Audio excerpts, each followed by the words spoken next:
I've been mewing for about 6-ish months, but I've also been wearing Invisalign retainer when I go to bed each night. This user's saying that he gets a gap between the front teeth, so clearly the teeth are going to relapse if she doesn't do anything. I can do the cheesy grin swallow without a problem, but as soon as I close my mouth and try to swallow the same way, my buccinators are being used. When you do the chew, make sure you separate chewing process from the swallowing process. That's repetition, repetition, repetition. Remember to chew, chew, chew, chew, chew. Make your food liquefied.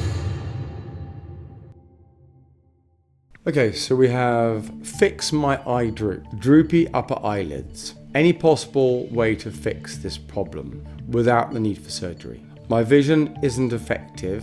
Okay, so when I look at people's faces, I often feel that the eyes turn down because of the lack of maxillary support. And it's my personal opinion that if you can get your tongue on the roof of the mouth, and if you can correct the inner U, the section from here, down here, up here, and if you can move this inner U up and forwards from good tongue posture over prolonged periods of time, and it's not a fast process, then it would upturn the outer canthus of the eye, as we refer to it, the outer edge of the eye. However, this is an incredibly hard thing to do. To move your maxilla is exceptionally difficult. It takes exceptional patience and dedication, and over 25, I think it is beyond the average person. Well, I don't know if that's someone getting old structurally with the bones or someone's getting old in their habits. We don't know that. However, you have got your work cut out, but why not give it a go? You might as well.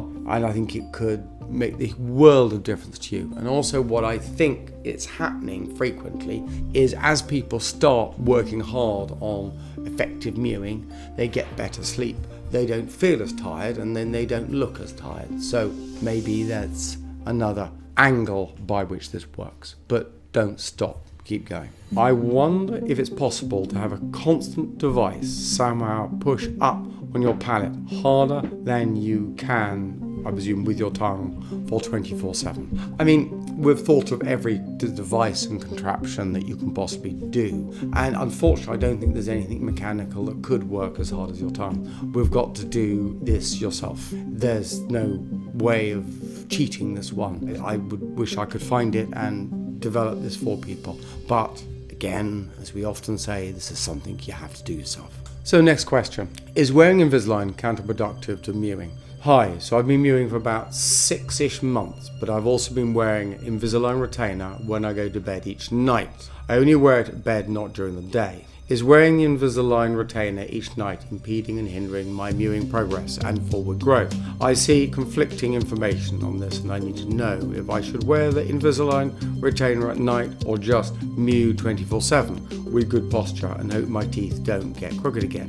The dilemma I face is if I don't wear my retainer at night, my front teeth shift and create a tooth gap, while my other teeth would probably get crooked. I want to ensure correcting facial development by mewing, but I also don't want to have crooked teeth and a tooth gap. If I stop wearing the Invisalign and mew correctly, will I have a tooth gap, or will my teeth stay in place and not shift apart? Let me know, and thanks for your input. So I have a feeling we're talking at slight cross purposes here. I have a feeling you're talking about a retainer that looks like an Invisalign aligner. Remembering these clear plastic aligners, retainers, these are just differences in names for what is essentially the same thing. If you're trying to move teeth, you need to wear something most of the time. If you have something with a retainer, you can wear it for just at night, a third of the time. So the first thing to do is working out if this is a retainer, which is what I'm assuming,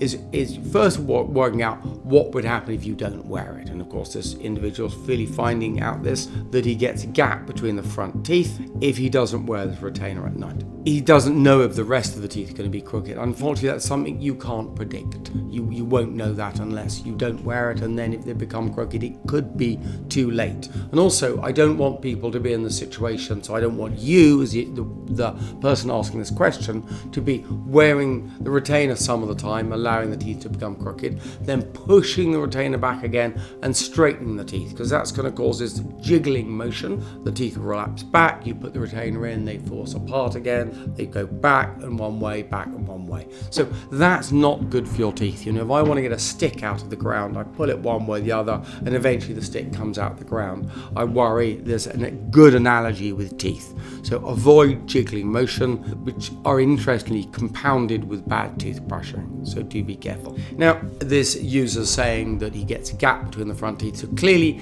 the teeth are going to relapse if she doesn't do anything. So I can't recommend you stop wearing this Invisalign. I think it's a retainer by the sounds of things, because if I recommended this, then I'm responsible for it. So it's a difficult one, and my usual recommendation in this situation, not that I'm recommending this is something you consider, discuss it with your orthodontist or a dentist, would be to have a fixed retainer behind the upper front teeth. This is the most minimal volume, it's the most dynamic form of retainer. I don't recommend that if you've had a lot of widening and you want to keep that width, which is another question.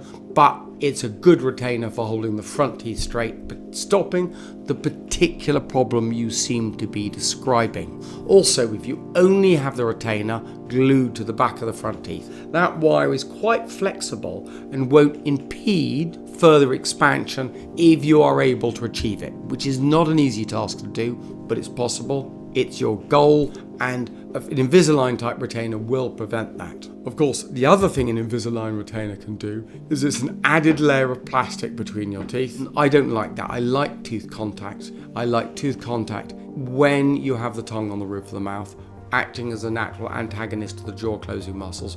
But essentially in that situation, I like tooth contact, and I don't like bits of plastic between the teeth. And by the way, don't stop mewing. So another question here. Help with proper swallowing method. Hi, I recently started to use the proper swallowing technique, not using your buccinators. I'm able to chew food fine without my buccinators, but I cannot use them when swallowing. I can do the cheesy grin swallow without a problem, but as soon as I close my mouth and try to swallow the same way, my buccinators are being used. It looks like my face isn't moving, but when I stand with light behind me and try, you can clearly see they are being used. Anyone got any tips on how I can fix this? Well, usually I say bite together, but the best way to tackle this and many other problems is the pause. So when you do the chew, make sure you separate the chewing process from the swallowing process.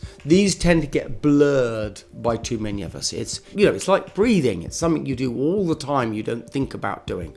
But you need to separate that process. That's repetition, repetition, repetition. Remember to chew, chew, chew, chew, chew. Make your food liquefied. Make your food mush. Then pause, chin tuck, bite together, and swallow. You're making the situation harder for yourself. A good analogy of this is the film Dead Poets Society, where Robin Williams gets the students to play penalty shootouts, football, doing penalty shootouts, while they're quoting poetry. And they're quoting poetry as they do the penalty shootouts. Why? Well, the idea is to put them under stress. So he's making it more difficult to quote poetry, so that now they can quote poetry when not doing a penalty shootout so easily. Because if you can quote poetry when doing a penalty shootout, you can quote poetry really well when not doing a penalty shootout. And here I'm trying to make life difficult for you. So if you do a chin tuck and bite together,